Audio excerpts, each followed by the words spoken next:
দিয়েছি, হাত বেঁধেছে, আমার চোখ বেঁধেছে, চোখ বেঁধে আমাকে নিচে গাড়িতে গিয়ে উঠিয়েছে। আয়নাঘরে থাকাকালে গত ৮ বছরে ৪১,০০০ বার হাত পা বাঁধা হয়েছে সাবেক সেনা কর্মকর্তা ব্রিগেডিয়ার জেনারেল আব্দুল্লাহিল আমান আজমির। সম্প্রতি এক ফেসবুক পোস্টে বন্দি জীবনের লোমহর্ষক বর্ণনা দিয়েছেন তিনি। ১৮ই জানুয়ারি সামাজিক যোগাযোগ মাধ্যম ফেসবুকে করা আজমির সেই পোস্ট ঝড়ের গতিতে ভাইরাল হয়।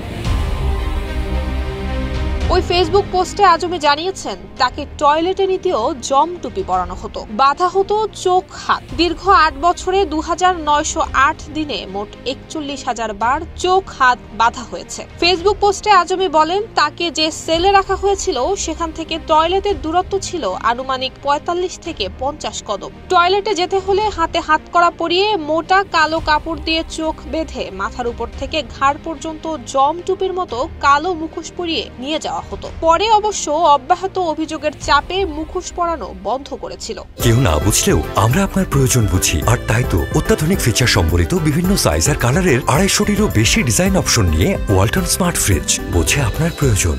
আব্দুল্লাহিল আমান আজমি জামায়াত ইসলামের সাবেক আমির প্রয়াত গোলাম আজমের ছেলে। মুক্ত হবার পর এক সংবাদ সম্মেলনে তিনি বলেছিলেন, বারবার মনে হতো তারা হয়তো আমাকে ক্রস ফায়ার করে হত্যা করবে। আমি তাহাজ্জুদ পড়ে আল্লাহর কাছে শুধু কান্না করতাম, আমার লাশটা যেন আমার পরিবারের কাছে পৌঁছায়। গুমের রাতের বর্ণনা দিয়ে আজমি বলেছিলেন, যখন আমার বাসায় তারা এলো তখন তাদের কাছে আমি জানতে চেয়েছিলাম আপনারা কারা, পরিচয় কি, পরিচয়পত্র দেখান। আমাকে ধরে নিয়ে যাওয়ার জন্য কোনো ওয়ারেন্ট আছে কিনা তা জানতে চেয়েছিলাম। তারা আমার কথার জবাব দেয়নি। তিনি বলেন, এক পর্যায়ে আমাকে নিয়ে তারা গাড়িতে ওঠায়। আমার চোখ মুখ বাঁধা অবস্থায় একটা জায়গায় নিয়ে যাওয়া হয়। সেখানেই দিনের পর দিন ফেলে রাখা হয় অন্ধকার এক ঘরে। সে সময় জামায়াত ইসলামের পক্ষ থেকে বলা হয়েছিল রাজধানীর বড় মগবাজারের বাসা থেকে সাদা পোশাকে আইন শৃঙ্খলা রক্ষাকারী বাহিনীর পরিচয় দিয়ে আজমিকে তুলে নিয়ে যাওয়া হয়।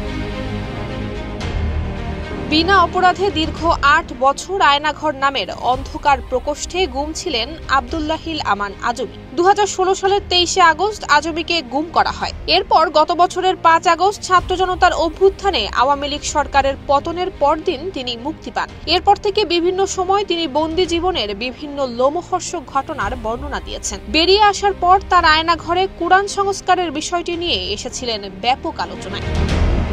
নুসরাত জাহান মেহেক, ঢাকা পোস্ট।